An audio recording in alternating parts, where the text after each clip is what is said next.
বাবার হারাম টাকায় একটা চাও খেত না। এই এক বাক্যই যেন বর্ণনা করে দেয় তরুণের সমগ্র জীবন দর্শন। তিনি বিশ্ববিদ্যালয়ের ছাত্র শাফি। বাবার ছিল কোটি কোটি টাকা, ব্যবসা বাণিজ্য, আরামায়েশের সব উপকরণ। কিন্তু শাফি বেছে নিয়েছিলেন হালাল জীবিকা, আর সেই পথেই ছিল তার তৃপ্তি, তার শান্তি, তার ইমানের গর্ব। ক্যাম্পাসে ক্লাসের ফাঁকে হাতে ছোট্ট ব্যাগ, সেখানে বিভিন্ন আতর। বন্ধুদের মাঝে সুগন্ধ ছড়াতে ছড়াতে শাফি হয়েছিলেন বিশ্ববিদ্যালয়ে পরিচিত মুখ। অনেকেই অবাক হয়ে জিজ্ঞেস করতেন, তোমার বাবার তো অনেক টাকা, এই কষ্ট কেন করো? শাফি তখন হেসে হেসে উত্তর দিতেন, আমি আমার উপার্জিত টাকায় জীবন চালাতে চাই, আমার রিজিক আল্লাহর হাতে। তার বিশ্ববিদ্যালয়ের এক শিক্ষক লিখেছেন, শাফি সবার মাঝে সুবাস বিলিয়ে দিত।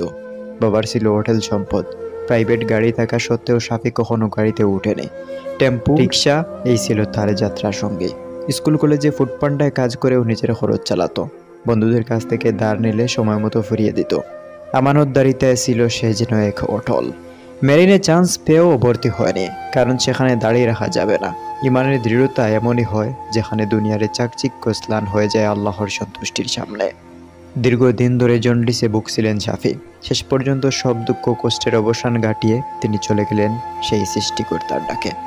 রেখে গেলেন এক সুবাসিত স্মৃতি, এক তরুণের ইমানে দীপ্ত দৃষ্টান্ত। আজও তার বন্ধুরা বলে, আতরের গান পেলেই মনে পড়ে সেই মানুষটিকে, যার জীবনে ছিল আতরের মতো পবিত্র। আর মৃত্যু এক হৃদয় বিদারক, অথচ ইমানে ভরা বিদায়। কতটা অনাসক্ত, কতটা নরম সুবাসিত আত্মা ছিল শাফি। একটা তরুণ যে আমাদের শিখিয়ে গেল সত্যিকারের সাফল্য গাড়ি বা কেরিয়ারে নয়, বরং ইমান আর আমলে। আল্লাহ তাআলা তাকে জান্নাতুল ফেরদাউস দান করুন। এই ভিডিওটি শেয়ার করুন যাতে সবাই জানে হালাল জীবনের গর্ব কাকে বলে।